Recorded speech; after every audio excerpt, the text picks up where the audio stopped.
What's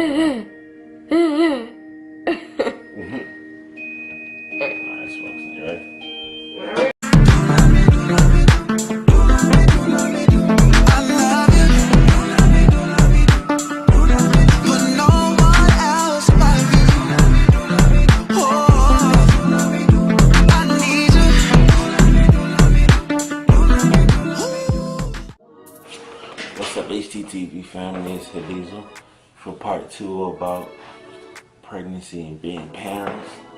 Time I talked to y'all yesterday about how it was for her being pregnant, but I'm here for y'all on our continuation of Vlogvember to explain how it was for me, and I think that's a subject that's not really focused on when there's two people having a baby. Because, you know, so much physically and emotionally goes on with the mother. I think, like, what happens to the other parent or what's going on with the other parent, with the fathers, it's kind of, not belittled, but, like, looked over. Because it's a lot for us, too. Like, it's not just, it's a lot for us emotionally. It's not a lot for us physically, baby-related, but it's a lot for us physically because we have a whole new responsibility, so we put another toll on our bodies, trying to do whatever we can to provide for our family. When we found out that Tiana was pregnant, I mean, it's one of them things, like, I don't know if she knew, but I already knew she was pregnant before we took the test. So I was like, she kept asking us to get a test, and we should get a test, we should get a test. And I was like, yeah, we'll get it. And I kind of like was dilly-dallying and like delaying the inevitable, because I already knew, but I was like, alright, yeah, we'll get it. Then she took it, and when she took the test, oh man, that was like the confirmation. And she was she was sitting there in the bathroom, like, and I was like, oh shit, like, I don't know what exactly I was thinking at the time, but like, she was shaking, like, all I could do was like hold her and comfort her, just try to reassure her. I don't know, it wasn't really, I mean, I don't know if anything somebody can say at that moment to reassure you, but that's just my first thoughts were like to reassure her that everything was gonna be okay. But during her pregnancy, like, that was a huge test, like, for like our love for each other, my love for her, and her love for me. Because, like, it's not easy being with a pregnant woman. Like, it's not easy at all. Like, it's a real mature person and it takes, you have to really be and care about a person to stick with her through that. It made me feel bad. Like, not bad that she got pregnant, but it made me bad that, like, it caused all of that physically and emotionally and all that to happen to her. I was feeling bad for her while she was going through bad morning sickness and she was dehydrated and all of that stuff. Like, I was there to try to ease that and try to comfort her. Also, I was trying to tell her she needed to drink some more water. Just keep drinking water. But that's not stuff. Physically, it's hard because you know that you have another life that you're gonna have to take care of. So you're gonna have to grind and push extra hard just to provide. Like, when she first got pregnant, I was still working. She was still working. But then when she started having morning sickness, I mean, like really bad morning sickness, she couldn't go to work. And she had to be in the hospital like she told you and stuff. So that really put a little bit of a financial strain. So I had to grind harder. Like, that was a financial strain that ended up being a physical strain because I was working harder. She stopped working at Buffalo Wild Wings and started working on the border. I was still working at Buffalo Wild Wings, but she wasn't working for a long time, so I had to work a lot. And support us both. Like, I was paying everything just because she couldn't, and I felt like I was the reason that she's not working because she was pregnant. Because that's kind of how I dealt with it, having to go to work extra hours and stuff. Fast forward, we both got this job it's temporary job at Maxim Healthcare Services and stuff. So that was a way for her. And once she got her morning sickness and stuff under control, she was like pregnant as hell too. She was like, what? She was like 6 months pregnant. Like 6 months, yeah, she was like 6 months pregnant, big as hell. And that's when it was a good opportunity for us to both make money, and it was an office job, so it was something easily that both of us could do.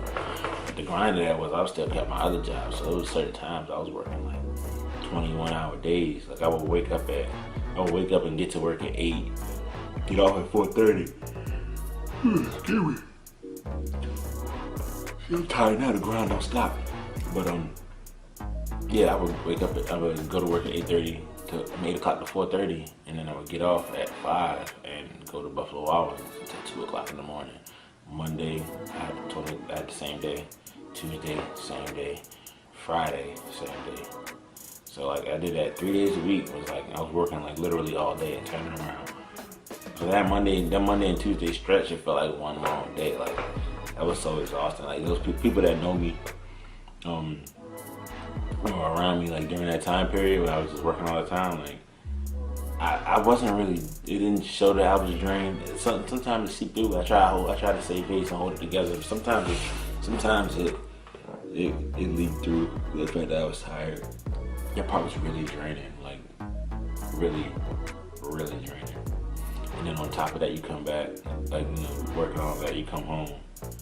You gotta deal with the personal, emotional stuff of your relationship, and emotions and hormones and stuff that are dealt with pregnancy. Like she was flipping out for no reason about little stuff, and up and down emotion and stuff. It's like it gets heated. It really tests like the strength of your relationship. Like if you're actually with somebody like in a serious relationship and you have a baby, it's like a baby is like a baptizing of your relationship. Like it's either gonna make or break your relationship. So it brings everything to the surface in your relationship the way you have to deal with it. Get everything out so you can build. That's just from what I've experienced in my situation and in her situation with Zayla and everything like that.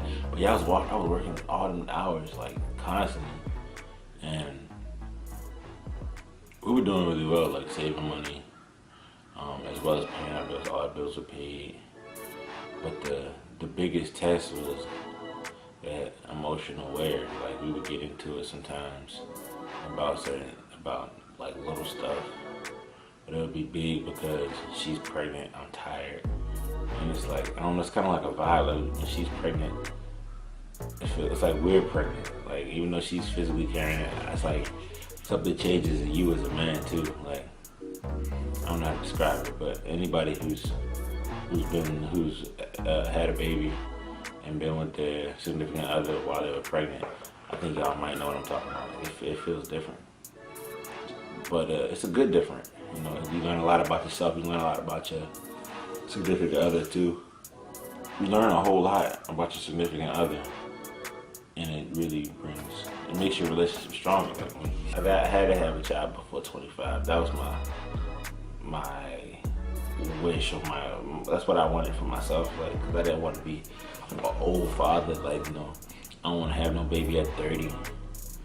And then, cause I want to be able to like when Zayla's like 15, 14, 13, I know I'm gonna be older, but I want to be able to run with her, go out and do drills or whatever sport she's doing. Or at that, I want to be running with my teenage daughter or my teenage son, and be able to do stuff physically. I mean, you can still do that stuff if you're staying in shape and stuff, but I wanted to be able to do that. I want to be physically active with at least with most of my children. That type of activity is really meaningful to me, and I want to enjoy that with my children. Like finding out that Tana was pregnant wasn't really crushing to me. Initially I didn't know what to feel, but I already knew that I wanted from us being together. I knew I wanted like her to raise my kids. Like that was a decision I already made. So I guess that's why it made it easier. Like when I found out she was pregnant, when she gets pregnant, all of those emotional changes happening. She snapped. We going back and forth and stuff. But then it was like towards the end of her pregnancy, she actually it kind of evened out. Cause I got used to it. You get used to the situation. You get used to, that even when she flips out, it makes you more confident it's more comforting to you to know, even if she flips out, you like, you know, she's pregnant, she has a lot she's dealing with. Helps you understand it a little bit more. It's not like, oh man, my girl be tripping, like what's wrong with her? Like, nah, like, you know, as when you mature, you can look at it and be like, no, she's pregnant. I know it's a lot to go through. It's a lot going on, and you just want to do your best to comfort her because you know you love her. That's what I love, and that's whoever is having a baby with somebody. I would hope that you love that person enough to understand that, and you're mature enough to understand that. And it was really good. Like, it was way better than it was. We were enjoying going to our appointments. I think, from my point of view, I really saw the change in Tiana when she found out that we were having a girl. Like, I think that's when I saw the change in her, from being mopey about being pregnant to being happy. We went to that doctor's appointment and got the sonogram for the anatomy scan, and it was me, her, and her mom. We were in there, and the doctor was like, "Did you all want another gender?" Of course, we told her yeah. And so she looked and she said, "Well, see those 2 lines, those 3 lines? She looked, that means that you're having a baby girl." When she said that, like, I was just like, I can't even like recreate the smile that was on my face when I found that out. Like, it's just an unbelievable feeling. Like, because if I had a boy, I would be happy, and I wanted a boy. Every guy wants a boy. Like, doesn't want a boy, but I feel like it's just like, oh yeah, I'm having me a little me. So it's like nothing new, but like I've never been a girl before, so having a girl, that's a whole new challenge. It's a whole new, like, I like new stuff. I like new challenges. That's a whole new challenge. It's exciting. It's an adventure. Like, you know, it's a mystery. You don't know what's gonna happen. So like that feeling just like overwhelmed me, and I just had like a huge smile on my face. And she was over there looking all mopey until they said you're having a girl, and then she was like, she was trying to hold it in. She could not at all. And she probably thinks she was hiding it. She was cheesing, and she started cheesing. And she just turned her face away and was like, "Don't look at me." She was cheesing. It was cute. It was funny. She was cheesing hard when she found out we were having a girl.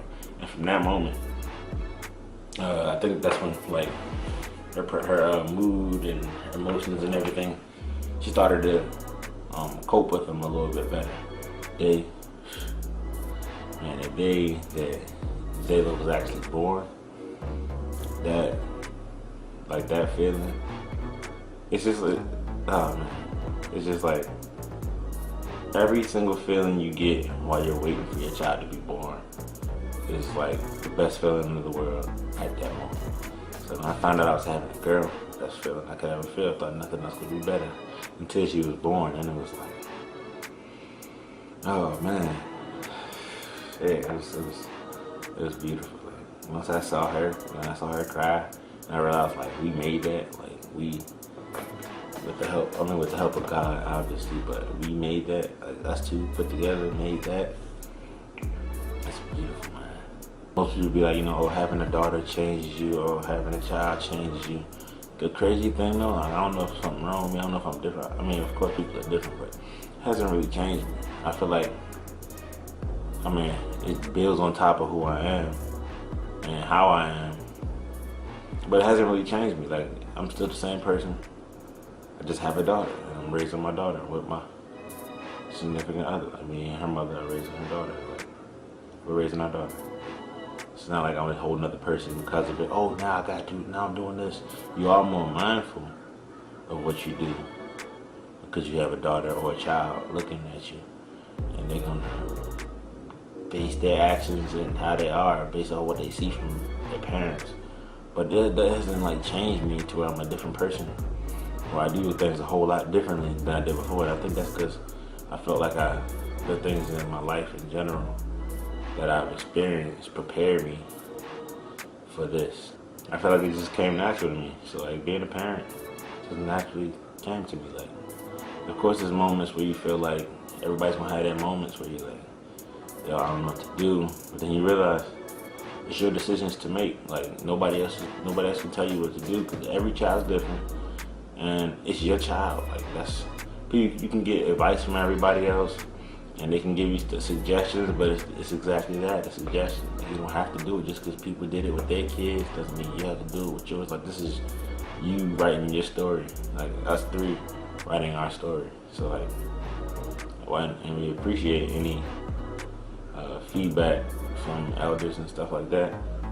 But at the same time, we have the right to take that information and build on it and put it how we see, or apply it how we see fit. That's what the most important thing is. Don't do it the same way everybody else is doing it. Do it, build on it, and make it to where it applies now. But yeah, man, just being here with her, like now she's 9 months, she'll be 10 months in 9 days. Like, just seeing the changes and all of that in her and the personality, like, it really brings you in touch with with your emotions. It makes you, seeing her grow over these last 9 months is like, you really see the responsibility that you have. Like, it really puts into perspective that you have a responsibility as a parent and as a guardian of this new life to not just protect them, but to teach them and help guide them. Because she's gonna go in her own direction. You just have to guide her in the direction that she wants to go. Because she's a baby. Like, she wants to go in the direction. We just have to figure that out and help guide her towards that direction, not try to push her where we want her to go. It's definitely been fun. It's been fun, like, for real. Like, that's my road dog. Cause they live with me all the time. I be playing Xbox. I hold her like this while I play the game. I hold her like this while I play the game. I be watching sports and all of that. She's right with me. That's like the best thing. And the biggest I found from having a child, the biggest misconception is, oh, I can't afford a baby. Oh, I'm not ready for a baby. Because the biggest thing that you're gonna be paying with babies is time and love. I be telling people, like, babies ain't expensive. Kids is expensive. Once she start to say, "Daddy, I want," that's when they get expensive. So I feel like we got a little bit of time to get ready for that. Because once she starts saying, "Daddy, I want," that's when the money just start falling out your pocket. The only thing else I can say is how it's made me a better partner. Like, me and Tiana's relationship has been, we were good. We were good before, but then when you have a baby, it really puts you to the test, and it just strengthens what you had. And like I said earlier, it's gonna make or break, and it's built us, it's made us stronger. We understand each other more. I kill for them, like, well, for real. Like, I'm not even that type of person. Like, I'm not saying, oh yeah, I'm about to go out there and say, if she point at somebody, like, kill them for me, I'm gonna kill them. But if it, God forbid, if it ever came down to that, it's a wrap on site. So yeah, so I guess I'm gonna wrap up this 2-part series. But one piece of advice: embrace it. That's what I would say. I would say embrace it. Embrace being a new parent. Embrace the journey. Fear is okay. It's natural. Everything that you're feeling is perfectly normal. Like, all the fear, all of the uncertainty, all of the whatever, the doubt, whatever you may feel. Most people feel that. A lot of people feel that. You're not alone. Like, a lot of people feel that. I say don't run from it though. Embrace it. Embrace the challenge. Because I'm telling you, you'll be a better person for it. You'll be a better man for it, a better woman for it. You'll just be better for it. I mean, I guess that's all I have for y'all on this tough day of Vlogvember. Wrapping it up, going to day 13 tomorrow. I will see y'all then. Peace.